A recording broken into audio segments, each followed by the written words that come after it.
We finally have a roadmap for Renegades and heading into next year. Vault space increase with new sorting options. Exotic universal ornaments to change up your fashion. New events next year. And hints about the game's future.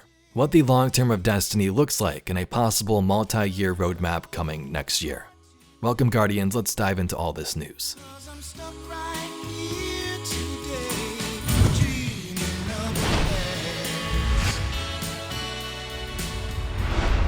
So this is the roadmap content calendar from Edge of Fate through Renegades launch and after. Bungie says in September they shared a livestream outlining the plans for Ashen Iron and the launch of Renegades. Since then, they've implemented many changes based on player feedback from the Edge of Fate and leading into this new DLC. They say as we continue to act on your feedback, we're taking additional time to craft our long-term strategy for the future of Destiny before we share a full state of the game and multi-year roadmap next year. So right now, Bungie is basically saying, here's the roadmap for the short-term future, Renegades, and updates afterwards.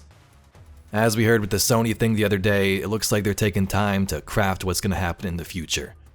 But as Bungie says in this article, a multi-year roadmap could be on the way next year. In this short term, they wanted to provide a preview of the changes coming with Renegades in update 9.5.0.1. The team has been focused on continuing to make improvements to power and progression, quality of life updates, and the start of a new weekly ritual alongside brand new activities and systems. So here is a look at that short-term roadmap. Where we have been starts with the Edge of Fate. I'm not going to get into that too much. But where we are going beginning December 2nd starts with the Renegades launch. We have a campaign, Lawless Frontier activity, exotic mission, the new dungeon Equilibrium which had its trailer today, new weapon type in blasters, and a new exotic in the Praxic Blade. Seasonal power carries over. All exotic weapons and armor featured. Edge of Fate featured gear continues. Vault space increased plus 300, and vault space searching improvements. Universal exotic ornaments, which is pretty crazy and we'll get into. Returning player bonus and rewards, and 300 power catch-up. There's a new solo ops activity in the Typhon Imperator, which is on the Omuna. Fireteam Ops gives us the return of the Sunless Cell. They're introducing Arena Ops, talked about earlier in today's video, 6-player activities. And Vox Obscura and Derealize return to Pinnacle Ops, and more. There's portal rewards and cosmetic refreshes for weapons and armor.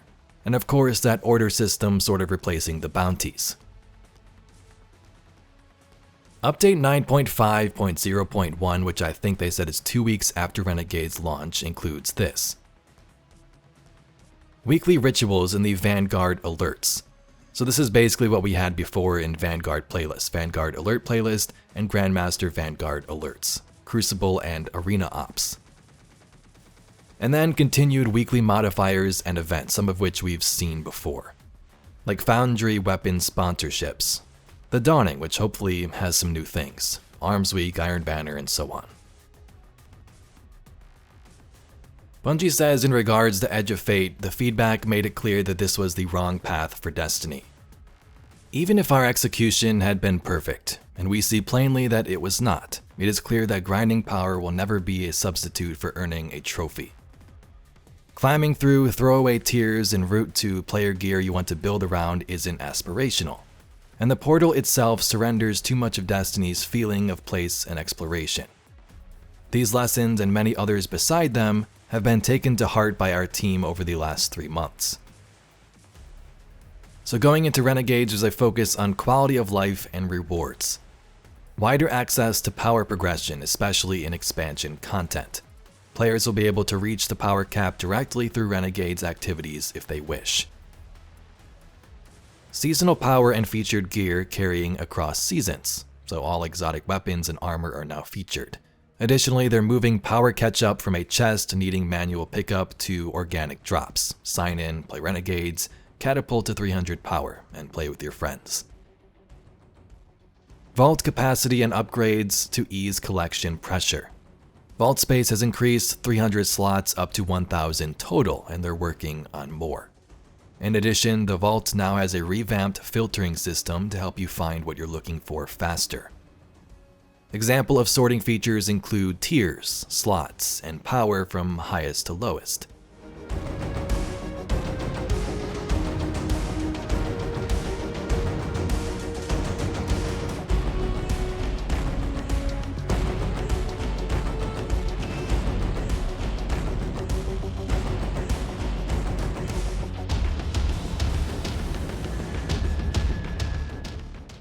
This next one is crazy. Universal exotic ornaments. Bungie says they're opening up the fashion game. Players may now apply any owned exotic armor ornament of the same class and slot to their exotic armors in PvE activities. Note that armors will continue to show their base aesthetic in PvP activities to avoid confusion in combat. That is a good choice. So you can see the Aeon Swift armor cosmetic screen with many ornaments to choose from. You can make this look like something else completely. There's been numerous sandbox buffs to existing exotics and legendary archetypes. Weapons, armor, and more are getting a pass to give you more reason to pull out old favorites or build craft with some new ones. I covered their first article weapon tuning previews the other day if you'd like to check that out on the channel. They're reintroducing weekly objectives to support weekly rituals. This is in the form of Vanguard alerts, which will bring back some Nightfall vibes. You can check out the tweet from earlier today, or again the previous video I made to learn all those details. Arena Ops bringing in select 6-player seasonal activities such as Catch Crash for larger fireteam fun. The next few months also have a full calendar of weekly events and modifiers to keep gameplay going within Destiny 2. So the Dawning will return in December, and based on player feedback, they are returning it to a 3-week duration for larger seasonal events. This worked well with Festival of the Lost, although they extended it because they had issues, but it makes more sense for some of these to be longer. Arms Week is in January. Guardian Games is in March, the return of the yearly class competition with updates to rewards and theming. Call to Arms mid-season April, Iron Banner to be decided, and Heavy Metal as well. These will be updated with new loot and hollow foils to chase. Hopefully that is the case because these are some of these same events. It obviously makes sense, we have 2 medium expansions and these events are supposed to keep things going throughout the year with some mix-in content. So hopefully there's a whole new set of rewards like the ones you currently see in this Call to Arms that we can go after instead of the same Faux Nutria Fera and so on. Sprinkled throughout these months will also be general portal modifiers like Weapon Foundry sponsorships, or heavy surges to increase your time with rockets and machine guns. Since Destiny launched over 10 years ago, it has always been a living, reactive world. Through their success and failures, Bungie is grateful for the opportunities to explore different paths, learn from them, and with that clarity, build an inspiring new vision with and for our players.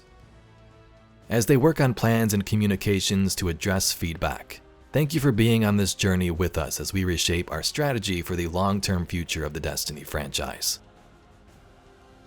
So as I mentioned earlier in this video, this is the short-term roadmap. It looks like they're redefining things. It looks like Destiny will still have a future and hopefully things improve. They talk about a multi-year roadmap that we might see sometime next year. But anyway, Guardians, that's all we got for this little news video. Let me know how you're feeling about some of these additions like exotic armor ornaments, vault increases, and sorting, and so on. If you'd like to see some more Destiny news, lore, and mysteries just like this video, please be sure to subscribe to the channel. I thank you very much for watching, and I'll catch you all in the next video.